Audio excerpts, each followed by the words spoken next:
দেশ বিদেশের ব্যবসা বাণিজ্য আর অর্থনীতির সব খবর নিয়ে আমন্ত্রণ ওয়ালটন স্মার্ট ফ্রিজ বিজনেস রিপোর্টে। রপ্তানি তথ্যের গড় মিলে দেশের অর্থনৈতিক সূচকগুলো কমার শঙ্কা, চাপ পড়বে বিনিয়োগে।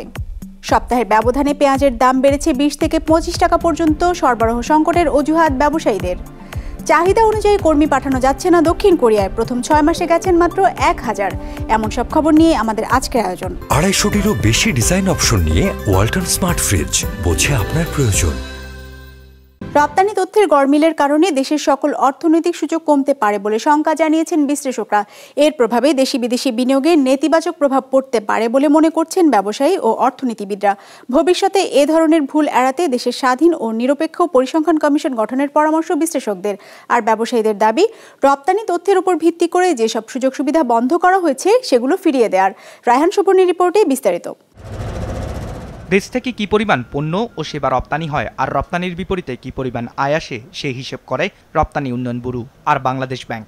ইপিবির হিসেবে গেল 2 বছর ধরে প্রতি মাসে গড়ে $500 কোটি মতো রপ্তানি আয় এসেছে বাংলাদেশে। আর বাংলাদেশ ব্যাংকের হিসাবে এই আয়ের পরিমাণ ছিল কিছুটা কম। সরকারি দুই সংস্থার তথ্যের এমন ভিন্নতা নিয়ে বরাবরই প্রশ্ন তুলেছেন ব্যবসায়ী আর অর্থনীতিবিদরা। এতদিন বিষয়টি আমলে না নিলেও সাম্প্রতিক IMF-এর চাপে রপ্তানির প্রকৃত চিত্র তুলে ধরেছে ইপিবি। আর সেই হিসেব অনুযায়ী গেল 20 মাসে $2300 কোটি কমেছে দেশের রপ্তানি আয়। যে একই রপ্তানিকে 2-3 পর্যন্ত এন্ট্রি দেওয়া হয়েছে, এরকমও কিন্তু পাওয়া গেছে। তো ফলে যদিও এখনো অফিসিয়ালি আনুষ্ঠানিকভাবে এটা ওনারা ডিক্লেয়ার করেন নাই তথ্যের গড়মিলের কারণটা, বাট ইন্টারনাল খবর হচ্ছে যে এরকমও দেখা গেছে যে সেখানে একই রপ্তানি একাধিকবার এন্ট্রি হয়েছে, যার কারণে এই সমস্যাটা হয়েছে। পলিসি অ্যানালিসিসটা তো ডাটার ভিত্তিতেই হয়, তথ্যের ভিত্তিতেই হবে।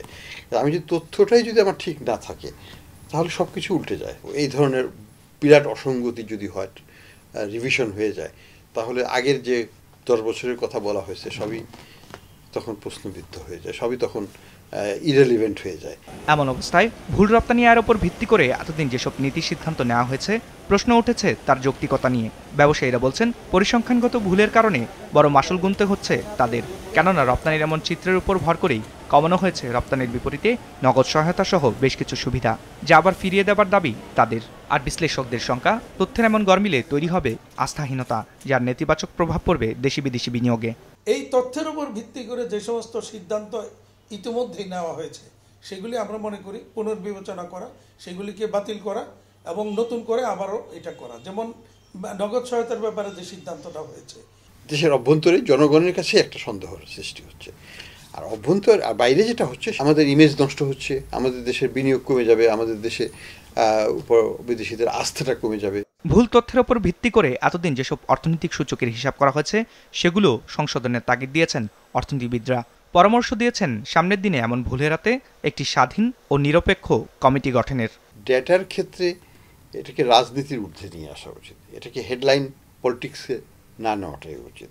পৃথিবীর অনেক দেশ, সব দেশেই বলবো, যারা একটু উন্নত মানের দেশ, ইভেন ভারত, সেখানে কিন্তু ডেটা রিলিজ করার জন্য কোনো মন্ত্রী বা সরকারের কোনো অনুমোদন লাগে না।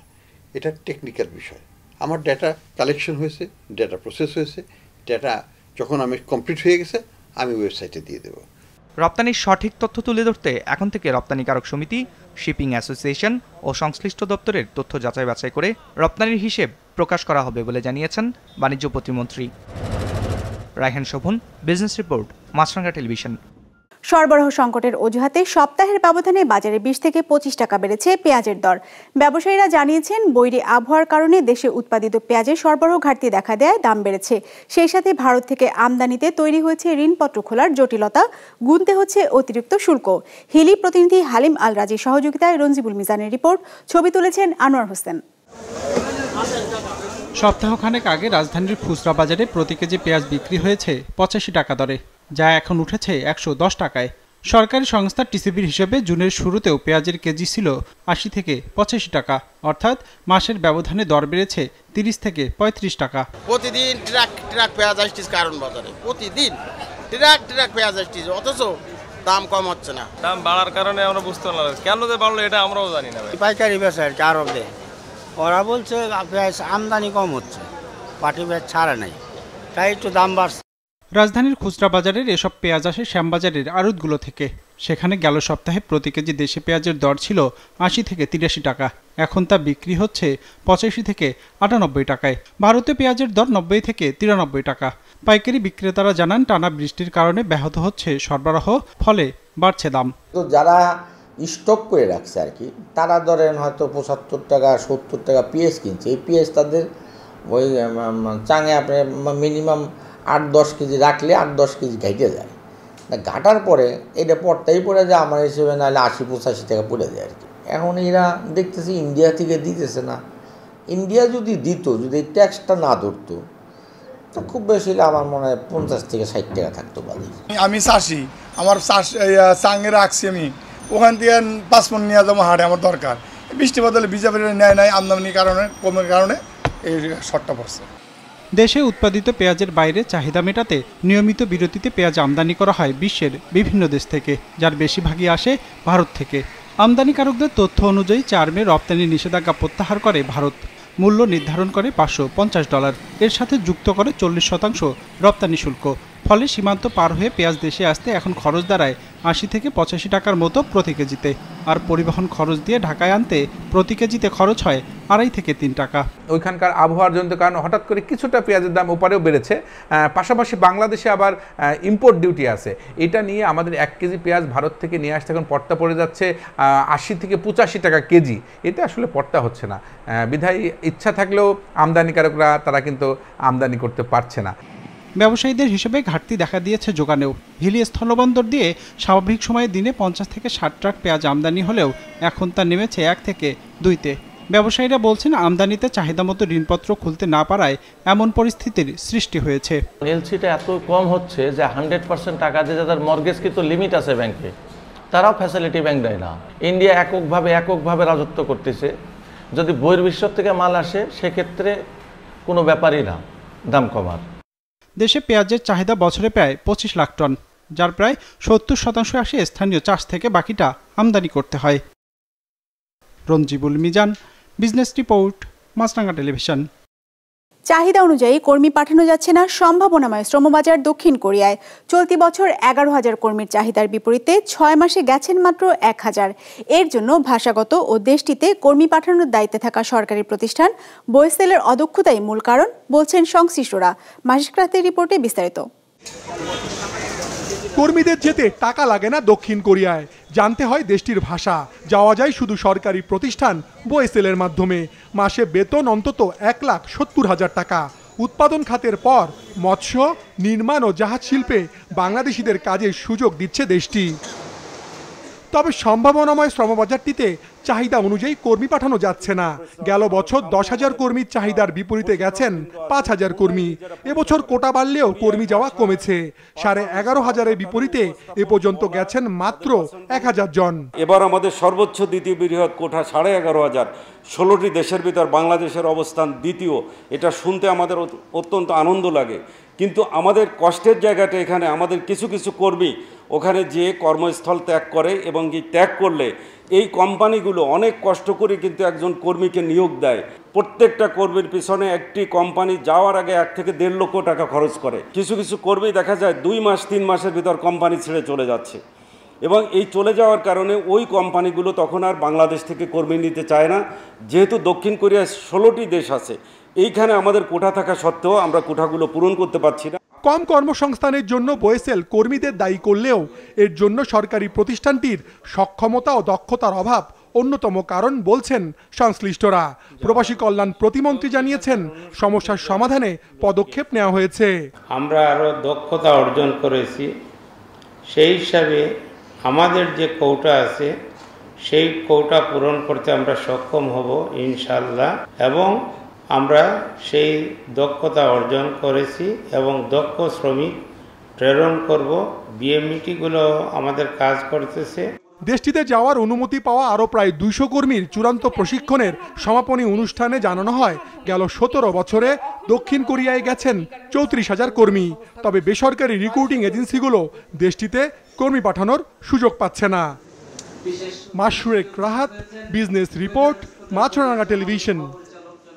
250-টিরও বেশি ডিজাইন অপশন নিয়ে ওয়ালটন স্মার্ট ফ্রিজ, বোঝে আপনার প্রয়োজন। দেশে কমেছে মূল্যস্ফীতির হার। সবশেষ জুনে গেল মাসের তুলনায় 0.17% কমে মূল্যস্ফীতি দাঁড়িয়েছে 9.72%। রোববার বাংলাদেশ পরিসংখ্যান ব্যুরো মূল্যস্ফীতির এই হালনাগাদ তথ্য প্রকাশ করেছে। পরিসংখ্যান বলছে, সার্বিক মূল্যস্ফীতি কমার পাশাপাশি দেশে কমেছে খাদ্য মূল্যস্ফীতিও। যদিও খাদ্য মূল্যস্ফীতি সামান্য কমলেও 3 মাস ধরে তা 10%-এর বেশি আছে।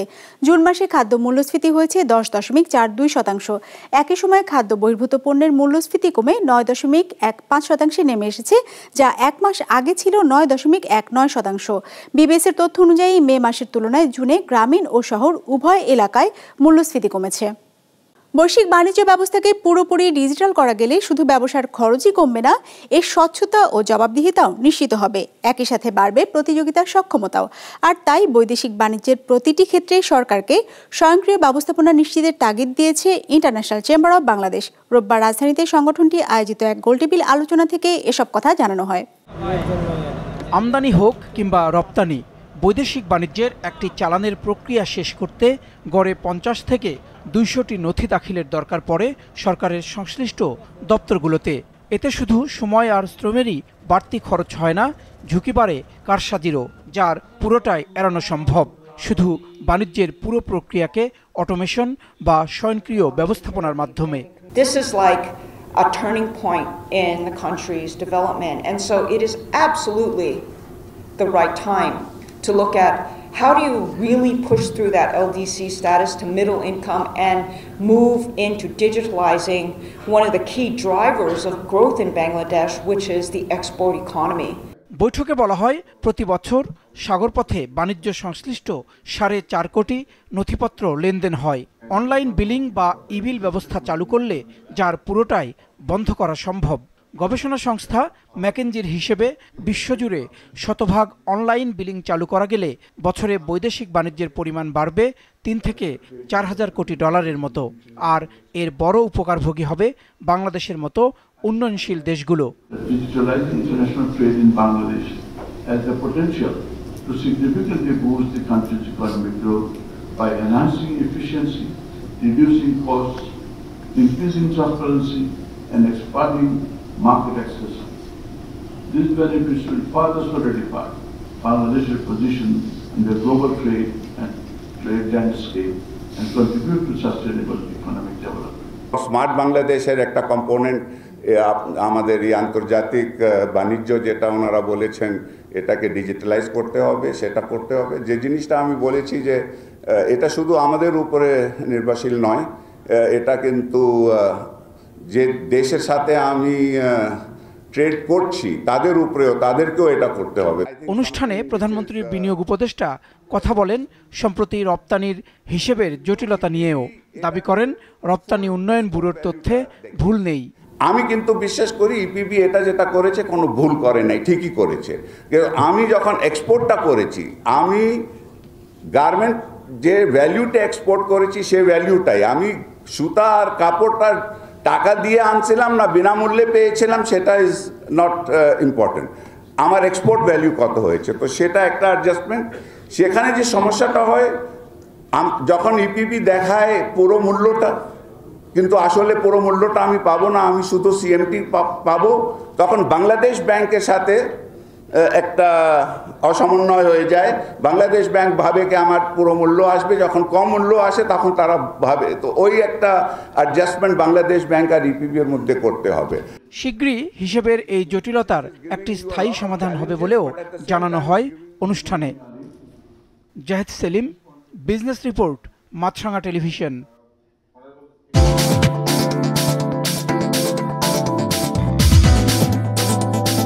সপ্তাহের প্রথম কার্যদিবসে ইতিবাচক ধারায় শেষ হয়েছে ঢাকা স্টক এক্সচেঞ্জের লেনদেন। সার্বিক সূচক ডিএসসি এক্স 61 পয়েন্ট বেড়ে দাঁড়িয়েছে 5,558-তে। বেচাকেনা হয়েছে 908 কোটি টাকার। লেনদেনে অংশ নেওয়া শেয়ার ও মিউচুয়াল ফান্ডের মধ্যে দর বেড়েছে 305টির, কমেছে 69টির, আর অপরিবর্তিত আছে 24টির দর। এবার বাজার নিয়ে বিশ্লেষণ শুনবো ব্র্যাক পিএল স্টক ব্রোকারেজের। আজ ডিএসসি এক্স ক্লোজ হয়েছে 5,558.94 পয়েন্টে, যা গত বৃহস্পতিবারের তুলনায় 61.38 পয়েন্ট বেশি। টার্নওভারের দিক থেকে আজ মার্কেট ঊর্ধ্বমুখী প্রবণতা প্রদর্শন করে, যা গত বৃহস্পতিবারের তুলনায় 17.9% বেশি। এদিকে অধিকাংশ লার্জ ক্যাপ সেক্টরে আজ পজিটিভ পারফরমেন্স দেখা গিয়েছে, যেখানে সবচেয়ে ভালো পারফর্ম করেছে food and allied sector, followed by telecommunication এবং ব্যাংক সেক্টর। আজ টার্নওভারের দিক থেকে সবচেয়ে ভালো পারফর্ম করেছে pharmaceutical sector, followed by food and allied এবং ইঞ্জিনিয়ারিং সেক্টর। আজ টার্নওভারের দিক থেকে সবচেয়ে বেশি ট্রেডেড স্টক ছিল Sea Park Beach Resort and Spa Limited, followed by British American Tobacco Bangladesh Company Limited এবং অরিয়ন ফার্মা লিমিটেড। দর্শক, আমাদের যে কোনো পর্ব নিজেদের সুবিধাজনক সময় দেখতে সাবস্ক্রাইব করুন বিজনেস রিপোর্টের অফিসিয়াল ইউটিউব চ্যানেল। ফেসবুক পেজে লাইক দিয়ে আপডেট থাকুন ব্যবসা বাণিজ্যের আলোচিত সব ঘটনা সম্পর্কে। আর আপনাদের মতামত জানান কমেন্টস অথবা ইনবক্সে। আজ এটুকুই, বিদায় নিচ্ছি, ভালো থাকবেন।